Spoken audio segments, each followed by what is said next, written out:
আপনারা দেখছেন বার্তা এক নজর। মাধ্যমিকে প্রশ্নপত্র ফাঁস রুখতে এবারে একাধিক উদ্যোগ গ্রহণ করলো পশ্চিমবঙ্গ উচ্চ মাধ্যমিক শিক্ষা সংসদ। আগে যেখানে পরীক্ষা শুরুর আগেই প্রশ্নপত্র পরীক্ষা কেন্দ্রের ভেন্যু সুপারভাইজারের ঘরে খোলা হতো, কিন্তু এবার থেকে সেই প্রশ্নপত্র একেবারে পরীক্ষা শুরুর মুহূর্তে পরীক্ষার হলে ছাত্রছাত্রীদের সামনে খোলা হবে। সেই সঙ্গে প্রত্যেকটি ভেন্যুতে থাকছে মেটাল ডিটেক্টরের ব্যবস্থা।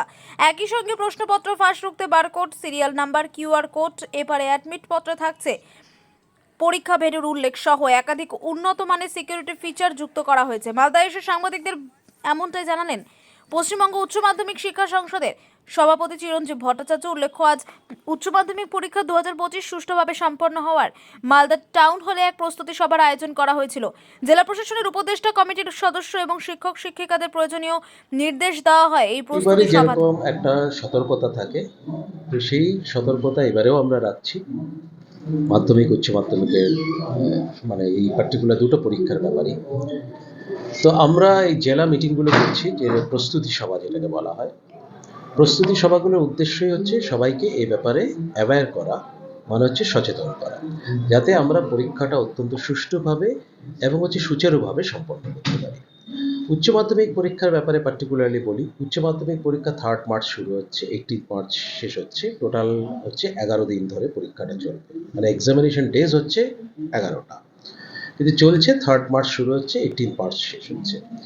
এবারে আমাদের ওল্ড সিস্টেমে এটা লাস্ট পরীক্ষা, কারণ এরপর থেকে নিউ সিস্টেম শুরু হয়ে যাচ্ছে, সেমিস্টার সিস্টেম, এবং এর পরবর্তী পরীক্ষাটাই হচ্ছে সেপ্টেম্বরে হবে, যেটা কিন্তু একটা এইচএস পরীক্ষাই। সেপ্টেম্বরে যে পরীক্ষাটা হবে সেটা কিন্তু উচ্চ মাধ্যমিক পরীক্ষার সমতুল্য পরীক্ষা। আবার এর পরবর্তী মার্চে আবার হবে, বছরে দুবার করে উচ্চ মাধ্যমিক পরীক্ষা, সেটা নিউ সিস্টেম। কিন্তু মার্চের পরীক্ষা ওল্ড সিস্টেমের শেষ পরীক্ষা, যাতে এটা অত্যন্ত সুষ্ঠুভাবে এবং সুচারুভাবে সম্পন্ন হয়, সেই মেসেজগুলোই দেওয়া হয়েছে। এবং আমরা এখানে বেশ কিছু সিকিউরিটি ফিচার্স এবার অ্যাড করেছি, সেটা কোয়েশ্চেন পেপারে থাকবে। তারপর এই যে কোয়েশ্চেন পেপার যখন কোয়েশ্চেন পেপার মানে কনফিডেন্সিয়াল পেপার যেটাকে বলা হয়, সেটা যখন কাস্টোডিয়ানের কাছে পৌঁছচ্ছে, তখন একটা সর্টিং বলে স্টেপ থাকে, সেই স্টেপটাকে আমরা কমপ্লিটলি এলিমিনেট করেছি, যাতে পরীক্ষার স্যাংটিটি সম্বন্ধে আরও এনশিওর করা যায়, পরীক্ষা সিকিউরিটি ফিচার সম্বন্ধে আরও যাতে এনশিওর করা যায়। ফলে সেখানে কোনো রকম সর্টিং মানে কোয়েশ্চেন পেপার মেলানো যেটাকে বলা হয়, সেই স্টেপটা থাকছে না। তারপর পরীক্ষার দিনে আগে কি হতো, ভেন্যু সুপারভাইজারের ঘরে গিয়ে কোয়েশ্চেন পেপার পৌঁছতো, সেখানে কোয়েশ্চেন পেপারের প্যাকেট খোলা হতো। 10টার সময় কিন্তু পরীক্ষা শুরু, হয়তো 9টার মধ্যেই কিন্তু কোয়েশ্চেন পেপার পৌঁছে যেত, তখন কিন্তু কোয়েশ্চেন পেপার প্যাকেট কিন্তু খুলে নেওয়া হতো, খুলে কোয়েশ্চেন পেপারটা এক্সপোজড হয়ে গেল, ওই সময় একটা স্লাইট চান্স থাকে লিকেজ হয়ে যাওয়ার। ফলে সেই ব্যাপারটাকে এলিমিনেট করার জন্য এবার কোয়েশ্চেন পেপার খোলা